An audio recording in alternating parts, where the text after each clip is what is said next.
Ambrish Baliga is with us. Rohit Srivastava should be with us as well in just a bit. Good morning, Ambrish. Good to have you with us here. So the Fed is now done or not done, whatever. I mean, it's pretty much the same situation. Looking at October, looking at December. What's your view? Are gains going to last, or is the market going to build on gains, or it looks dicey? No, basically, as far as Fed is concerned, it's not done. And from whatever commentary has come, if you read between the lines, I think it'll be sometime before the end of the year, most probably December. And this is what I've been saying for a while, that nothing will happen now, but surely before the end of the year. And I think that's what we should look ahead to. And immediately, I think it's the RBI monetary policy which will be at the center. And I think 25 basis points is already built in. There could be a surprise 50 basis points. So I think based on that, we could build on the gains and move more towards that 8,000, 8,050 levels, maximum 8,100 levels. I really don't see the markets going beyond that. So I think overall, now we are in that range of 7,750, 7,800 on the lower side, 8,000, 8,050 on the like the higher side. So I think on like days like these, you should not really be, going out and buying. I think you should wait for some down days, and we should see a period of consolidation going ahead. Rohit Srivastava is with us as well. Rohit, good morning. Good to have you with us here. What's your first sense? How did the market take the decision, the Fed decision in? I mean, the S&P, for example, up 1%, closing down near the session low. See, the US market is hit, I think, an important resistance level. So the upside may be limited there. And then the question really comes down to our market. And our market, I think, looking at rates remaining flat leaves good room for us to actually cut. So I think that's what the market is pricing in now, and will probably continue to do so till the RBI rate decision actually comes in. But my sense is that we might not go significantly beyond the 8090 mark. That's where we'd gapped down from in August. We were expecting it to bounce back to 8,000, I think, when we spoke twice last week. And 8090 would be the upper end extreme that I think I can think of, but I don't think we are going beyond that. Okay. So at this point, we are at about 8,000 or so now. You'd say what? I mean, sell the market, buy some puts, what would you say?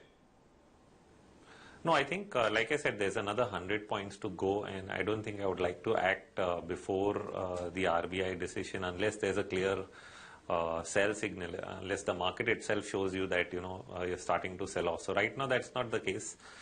So as long as the market is up, it's holding on, I think the gains could continue for a couple of days.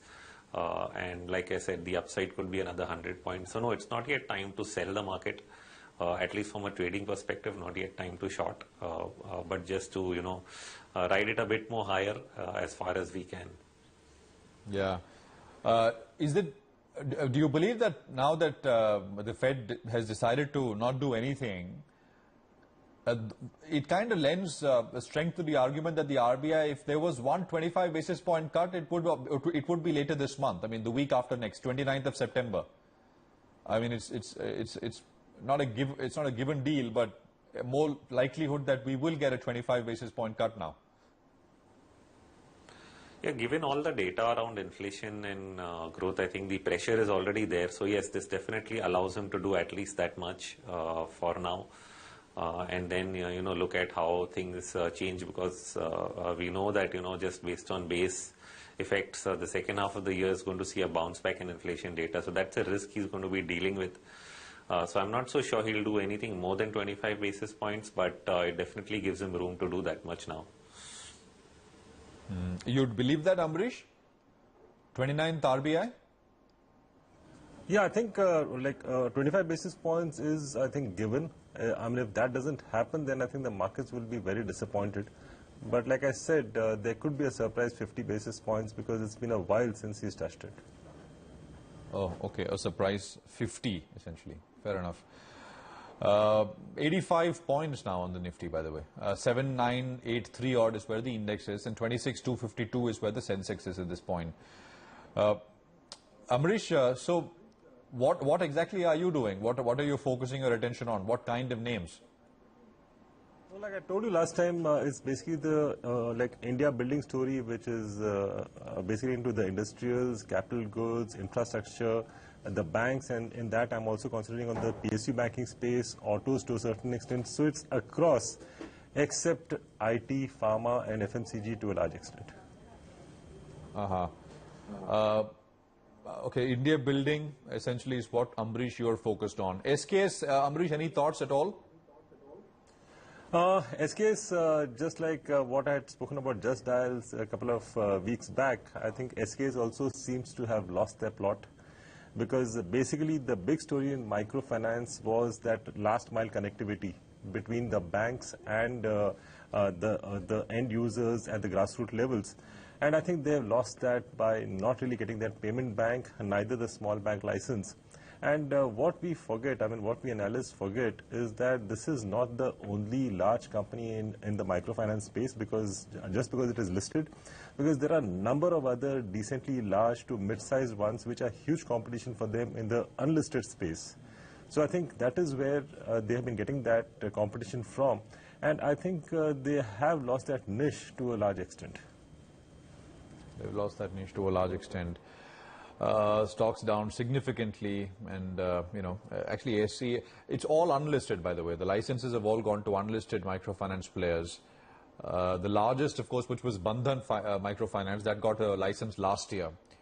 So, but this is the small bank license, and SKS has kind of lost that opportunity, at least right now. 7985 is where the Nifty is, still about 85, 86 odd points higher. Rohit, how are, I mean, what are the stocks that you are focusing on? What would you do? The stocks we've been looking at on the buy side have been just for bounce backs over a couple of days, included BHEL, Mahindra and Mahindra, that was the second one, and also LIC Housing. Those were a couple of stocks that we identified that could bounce back with the market. They've moved up a bit, not a lot, so I think there may be some more room for them to move up. And maybe even the large cap Reliance itself, it's been pretty subdued for most of last week, so it might have room to actually push up a bit from here. Okay. Rohit, any thoughts on what currencies will do now, this entire China scare? I mean, the dollar weakened sharply, right? I mean, so if the DXY, the dollar index sort of heads south a little bit more, what happens? Say to the yuan, to other Asian currencies, and which have been significantly under pressure. Yeah, so this gets really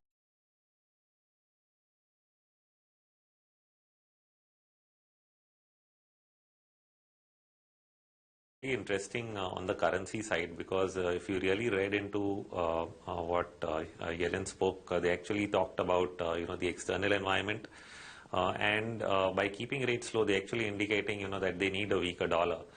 So most of last year has been about a strong dollar, which has really hurt the earnings of US companies. And this takes you a step further into the currency war, where US has actually been playing backstage, allowing everyone else to devalue.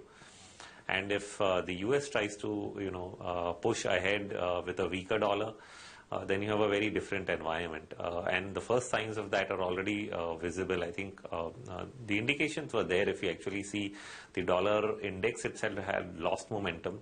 But I think this is a point where you need to really segregate what the dollar index reflects versus what the other currencies reflect. Because the dollar index is essentially the euro, the pound, and some of the, and the yen, so mostly the big currency names. It does not include all the Asian currencies and the emerging currencies, which have actually been weakening. So I think that disparity will get even more louder.